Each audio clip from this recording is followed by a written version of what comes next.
Bismillahirrahmanirrahim. Alhamdulillahi rabbil alamin. Wa bihi nasta'inu ala umuri dunya waddin. Ashhadu an la ilaha illallah wahdahu la syarikalah wa ashhadu anna Muhammadan abduhu wa rasuluh.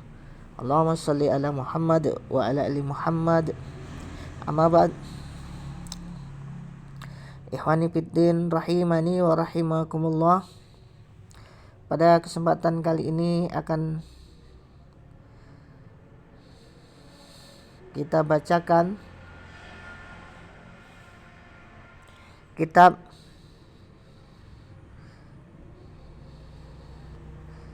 Nawaqidul Islam,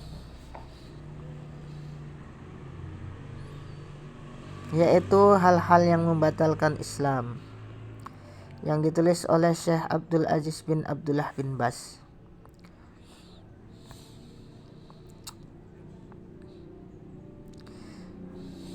Hal-hal yang membatalkan keislaman. Segala puji bagi Allah SWT. Salawat dan salam semoga dilimpahkan kepada Nabi yang terakhir, yaitu Nabi Muhammad SAW, para keluarga dan para sahabat beliau, serta kepada orang-orang yang setia mengikuti petunjuk beliau.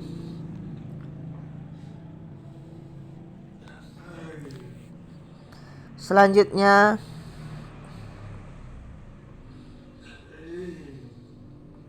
ketahuilah wahai saudaraku kaum muslimin, bahwa Allah Azza wa Jalla telah mewajibkan kepada seluruh hamba-hambanya untuk masuk ke dalam agama Islam dan berpegang teguh dengannya serta berhati-hati atau tidak menyimpang darinya.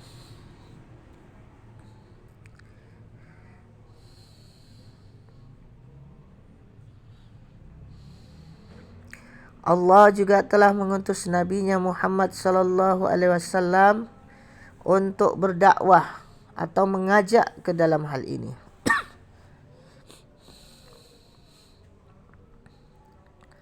Dan memberitahukan bahwa barang siapa bersedia mengikutinya akan mendapatkan petunjuk, dan barang siapa yang menolaknya akan sesat.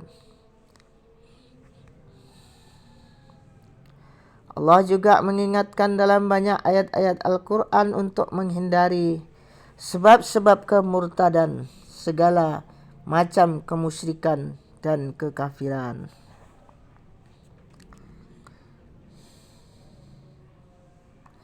Para ulama rahimahullah telah menyebutkan dalam bab hukum kemurtadan bahwa seorang muslim bisa dianggap murtad atau keluar dari agama Islam dengan berbagai macam hal yang membatalkan keislaman, yang menyebabkan halal darah dan hartanya dan dianggap keluar dari agama Islam. Yang paling berbahaya dan yang paling banyak terjadi ada 10 hal yang disebutkan oleh Syekh Muhammad bin Abdul Wahhab dan para ulama lainnya, dan kami sebutkan secara ringkas dengan sedikit tambahan penjelasan untuk Anda, agar Anda dan orang-orang selain Anda berhati-hati dari hal ini dengan harapan dapat selamat dan terbebas darinya.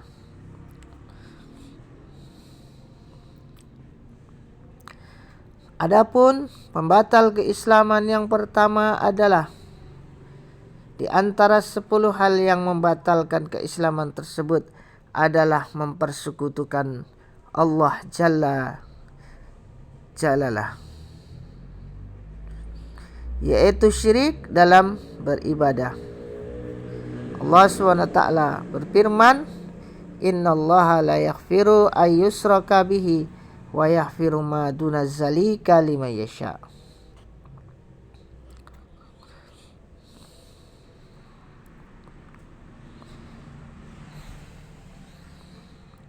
Sesungguhnya Allah Jalla Jalalah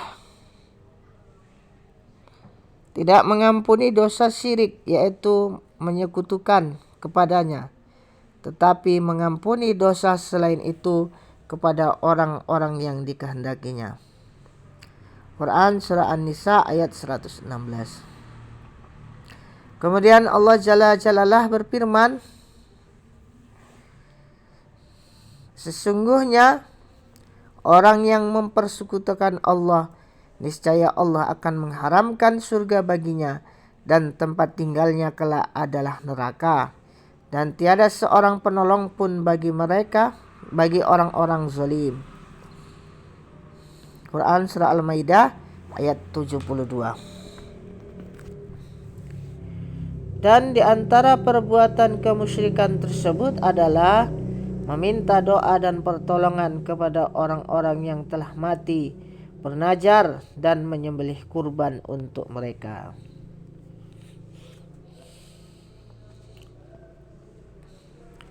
Kemudian pembatal keislaman yang kedua, menjadikan sesuatu sebagai perantara antara dirinya dengan Allah Jalla Jalalah, meminta doa dan syafaat, serta bertawakal atau berserah diri kepada perantara tersebut.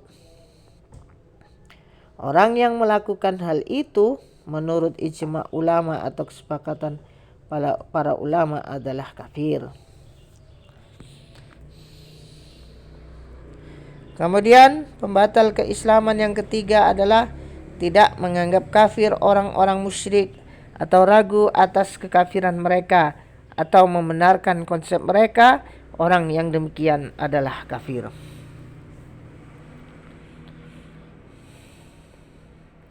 Jadi selaku orang muslim kita harus meyakini bahwasanya ajaran yang benar itu adalah hanya ajaran Islam.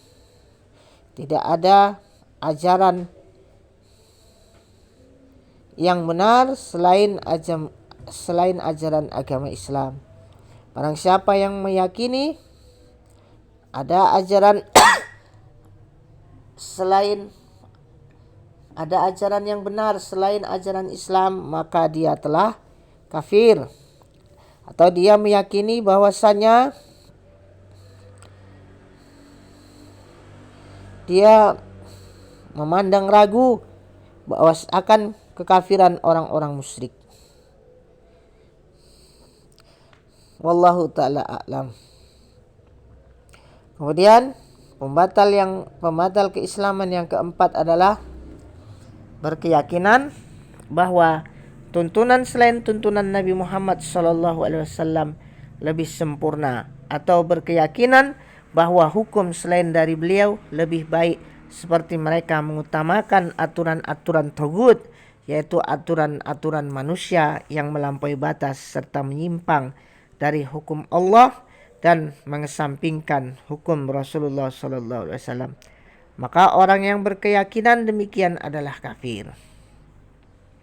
Jadi kita harus yakin dan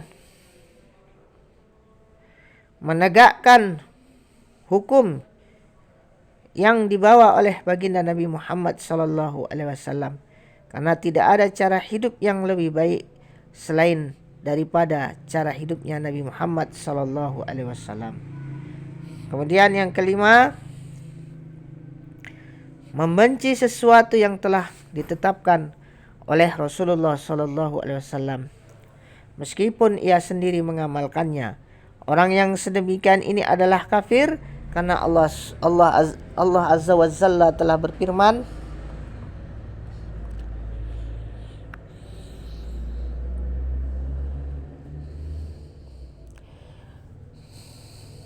demikian itu adalah dikarenakan mereka benci terhadap apa yang diturunkan oleh Allah Azza wa Jalla, maka Allah Azza wa Jalla menghapuskan pahala segala amal perbuatan mereka. Jadi kita tidak boleh membenci apapun ajaran yang datang dari Rasulullah SAW. Barang siapa yang membenci ajaran yang datang dari Rasulullah SAW,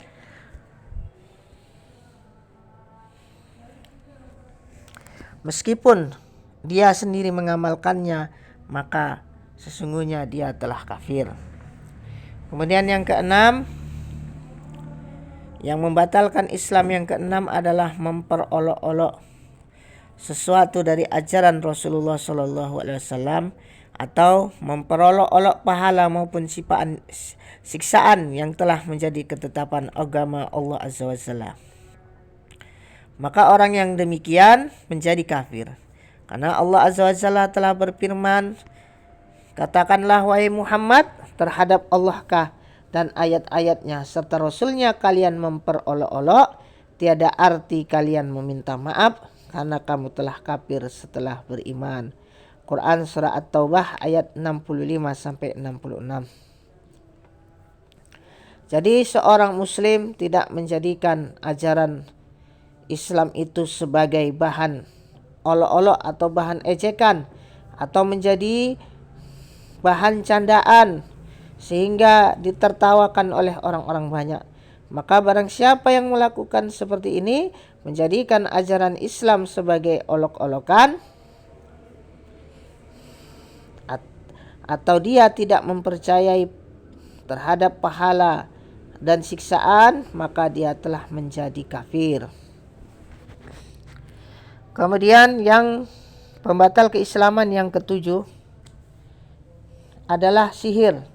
Di antaranya adalah ilmu guna-guna yang merubah kecintaan seorang suami terhadap istrinya menjadi kebencian, atau yang menjadikan seorang mencintai orang lain, atau sesuatu yang dibencinya dengan cara syaitani.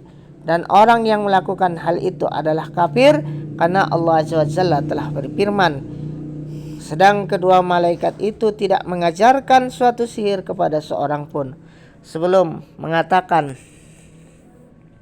sesungguhnya kami hanya cobaan bagimu, sebab itu janganlah kamu kafir. Quran Surah Al-Baqarah surat ke-102 ayat ke-102.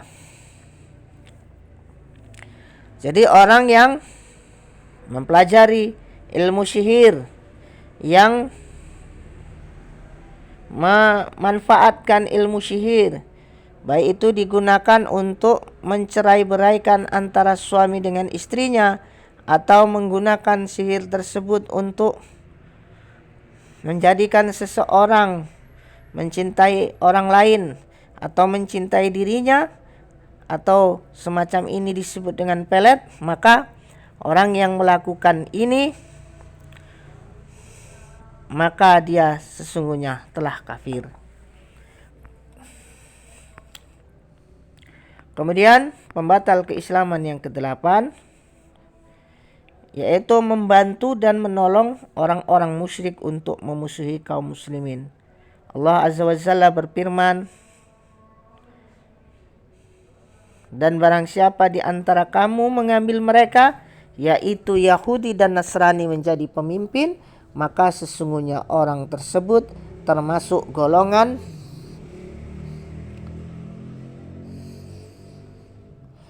mereka. Sesungguhnya Allah tidak memberi petunjuk kepada orang-orang zalim.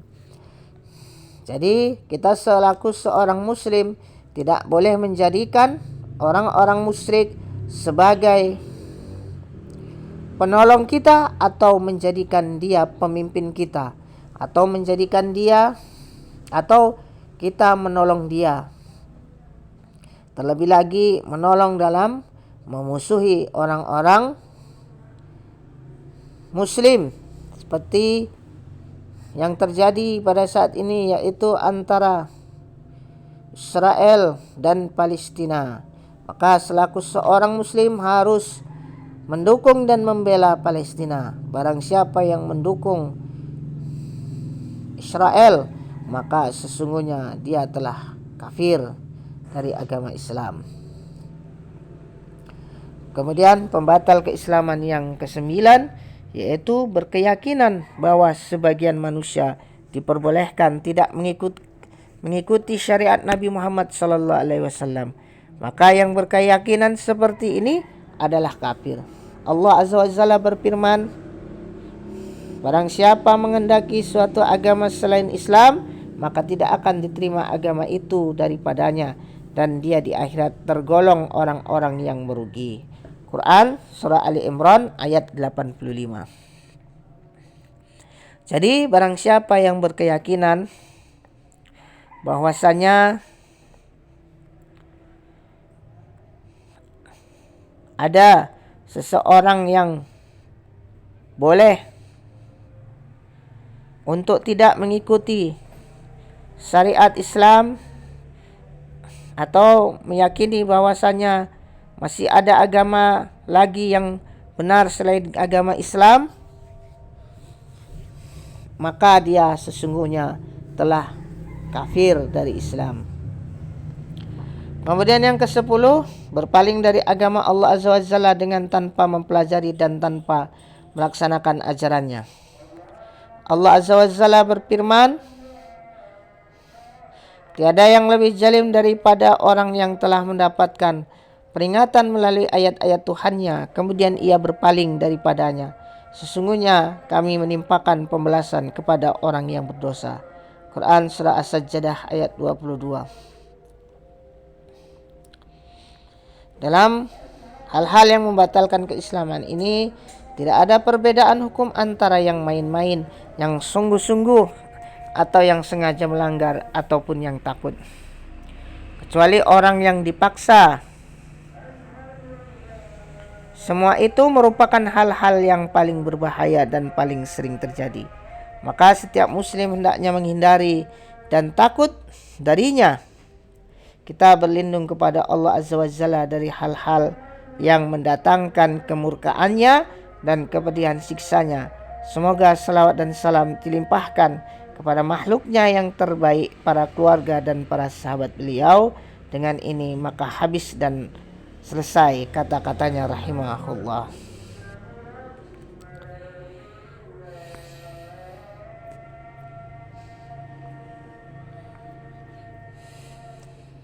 Demikian, mudah-mudahan bermanfaat. Wallahu ta'ala a'lam. Subhanakallahumma wa bihamdika asyhadu an la ilaha illa anta astaghfiruka wa atubu ilaik. Assalamualaikum warahmatullahi wabarakatuh.